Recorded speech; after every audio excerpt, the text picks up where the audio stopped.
날마다 쓰는 나의 신앙일기 TV 데일리 큐티 나무향기입니다. 오늘은 8월 23일 수요일입니다. 오늘 함께 묵상할 성경 본문은 마태복음 5장 1절에서 12절입니다. 예수께서 무리를 보시고 산에 올라가 앉으시니 제자들이 나아온지라 입을 열어 가르쳐 이르시되 심령이 가난한 자는 복이 있나니 천국이 그들의 것이며 애통하는 자는 복이 있나니 그들이 위로를 받을 것이며 온유한 자는 복이 있나니 그들이 땅을 기업으로 받을 것이며 의에 줄이고 목마른 자는 복이 있나니 그들이 배부를 것이며 긍휼히 여기는 자는 복이 있나니 그들이 긍휼히 여김을 받을 것이며 마음이 청결한 자는 복이 있나니 그들이 하나님을 볼 것이며 화평하게 하는 자는 복이 있나니 그들이 하나님의 아들이라 일컬음을 받을 것이며 의를 위하여 박해를 받은 자는 복이 있나니 천국이 그들의 것임이라. 나로 말미암아 너희를 욕하고 박해하고 거짓으로 너희를 거슬러 모든 악한 말을 할 때에는 너희에게 복이 있나니 기뻐하고 즐거워하라. 하늘에서 너희의 상이 큼이라. 너희 전에 있던 선지자들도 이같이 박해하였느니라. 오늘 본문은 산상수훈이라고 알려진 주 예수님의 가르치심의 첫 부분인 팔복에 관한 내용을 담고 있습니다. 산상수훈은 유대 백성들이 알고 있던 천국에 대한 오류들을 바로잡고 천국에 대한 예수님의 올바른 가르침을 기록하고 있습니다. 유대 백성들이 천국에 대해 잘못 알게 된 이유들은 백성의 서기관들과 제사장들이 성경을 잘 알지 못하여 잘못 가르친 영향이 있었고, 또한 많은 선생들이 하나님의 말씀이 아닌 자기의 생각을 넣어서 가르친 많은 교훈들이 범람해 있었기 때문이었습니다. 예수님의 가르치심이 이렇게 많은 선생들의 가르침과 달랐습니다. 사람이 아무리 하나님에 대해 알려고 해도 알 수 없는 부분이 있는데 그것을 억지로 사람의 생각대로 해석하게 되면 하나님의 뜻과는 전혀 다른 해석을 하게 됩니다. 결국 성경을 가르치면서도 하나님의 말씀이 아닌 사람의 말을 가르치게 되어 하나님이 원하시는 길이 아닌 다른 길로 가게 되는 것입니다. 우리 주 예수님은 유대 백성들의 이러한 모습을 보고 매우 마음 아파하시면서 그들에게 제대로 된 하나님의 말씀을 전해주셨습니다. 오늘 본문의 팔복은 천국에 대한 가장 기본적인 오해부터 바로잡는 가르침입니다. 이스라엘 백성들은 복에 대해 오해를 했습니다. 그들은 오늘날 많은 교회들이 외치고 있는 것처럼 풍요하고 성공하며 건강한 것이 하나님의 복이라고 생각을 했습니다. 부자로 태어나서 여러 자녀를 낳고 건강하게 장수하는 것을 하나님의 복이라고 생각하고 추구하는 것입니다. 그래서 우리 주 예수님께서 그러한 잘못된 하나님의 복에 대한 기준을 완전히 바로잡아 올바른 복의 기준을 가르쳐 주시고 계십니다.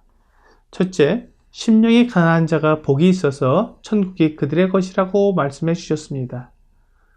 그들은 자기에게는 하나님을 기쁘시게 해줄 것이 없다고 생각하기에 자신을 의지하지 않고 하나님을 의지하는 사람들입니다. 둘째, 애통하는 자는 복이 있나니 그들이 위로를 받는다고 말씀하셨습니다. 이들은 자기들의 부족함을 인정하고 능히 도와줄 수 있는 분께 자신들을 내맡기는 사람들입니다. 셋째, 온유한 자는 복이 있나니 그들이 땅을 기업으로 받을 것이라고 말씀하셨습니다. 온유한 자들은 겸허하고 온순하며 자기들의 위치에 대해 올바르게 인식하는 사람들입니다. 넷째, 의에 줄이고 목마른 자는 복이 있나니 그들이 배부를 것이요 라고 말씀하셨습니다. 이들은 마치 줄이고 목마른 자가 가지고 있는 음식에 대한 열정을 나타내는 것처럼 의에 대해서 그러한 열정을 가진 사람들입니다. 다섯째, 긍휼히 여기는 자는 복이 있나니 그들이 긍휼히 여김을 받을 것이라고 말씀하셨습니다. 이들은 남에게 긍휼을 베풀어 자기들에게 베풀어진 하나님의 긍휼을 나타내 보여주는 사람들입니다. 여섯째, 마음이 청결한 자는 복이 있나니 그들이 하나님을 볼 것이라고 말씀하십니다. 이들은 자신의 죄악됨을 인정함으로 내적인 죄로부터 깨끗함을 입는 자들입니다. 일곱 번째, 화평하게 하는 자는 복이 있나니 그들이 하나님의 아들이라 일컬음을 받을 것이라고 말씀하셨습니다. 이들은 남들에게 하나님과의 내적 평화를 어떻게 가지며 이 세상에서 어떻게 평화의 도구들이 될 수 있는지를 보여주는 사람들입니다. 마지막 8번째, 의를 위하여 박해를 받는 자는 복이 있나니 천국이 그들의 것이라고 말씀하셨습니다. 이들은 하나님의 의 때문에 박해를 받을지라도 그것을 사모하며 소유하는 사람들입니다. 주 예수님이 말씀하신 복 있는 사람들은 당시에 가장 영향력이 있었던 바리새파 사람들의 모습과는 사뭇 달랐습니다. 그들은 교만하며 오만 방자했고 겸허함이나 온유함이 없었습니다. 그들은 자신들을 이미 의롭게 된 자로 여겨서 의에 대해 줄이거나 목말라 하지 않았습니다. 그들은 하나님의 율법이나 자기들이 만든 유전에 대해 더 관심이 많았고 내실이 없는 철저한 의식주의자들이었습니다.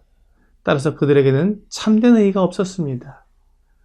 그런 사람들 사이에서 우리 주 예수님께서 말씀하신 인격을 갖춘 사람들은 매우 특별하게 보일 것입니다. 그러므로 그들은 박해를 받으며 남들에게 욕을 먹곤 했습니다. 하지만 우리 주 예수님은 그들이 바로 옛 선지자들이 걸었던 길을 걷고 있는 것이며 선지자들이 받았던 박해를 받는 것이라고 위로해 주셨습니다. 오늘날 현대 교회 안에서도 주 예수님께서 말씀하신 복 있는 사람의 모습보다는 바리새파 사람들의 모습이 더 인정받고 있는 것을 보게 됩니다. 하지만 주 예수님께서 다스리신 나라는 결코 이 세상의 가치관이나 세속적인 야망이 주관하는 것이 아니라 영적이며 진실된 인격이 인정받는 곳임을 배우게 됩니다. 주 예수님은 앞으로 계속되는 산상수훈의 가르침에서 유대인들 사이에서 유전된 그 가르침과는 전혀 다른 새로운 가르침을 말씀해 주실 것입니다. 그것을 통해 주 예수님께서 공의롭고 진실되며 거룩하신 하나님이심을 분명히 드러내 주실 것입니다. 오늘의 적용 질문을 보겠습니다. 8복 중에 나는 어떤 복을 받을 수 있을까요? 그러한 자가 되기 위해 나는 어떻게 해야 합니까? 우리가 주 예수님을 만나 나의 의가 아니라 하나님의 의로 말미암는 영원한 생명을 받은 자가 되었다면 우리 주 예수님이 말씀하신 복 있는 자의 모습을 가질 수 있을 것입니다. 그 사람 안에 있는 성령님께서 예수님이 말씀하신 삶을 살아가도록 우리를 인도하시기 때문입니다. 오늘 내가 스스로의 힘으로 팔복에 합당한 인격을 갖추기 어렵다는 것을 고백하고 주의 성령께서 나를 주관하시고 내 안에서 역사하셔서 성령의 충만함으로 복 있는 사람의 삶을 살아가는 여러분과 제가 되기를 주 예수님의 이름으로 기도합니다.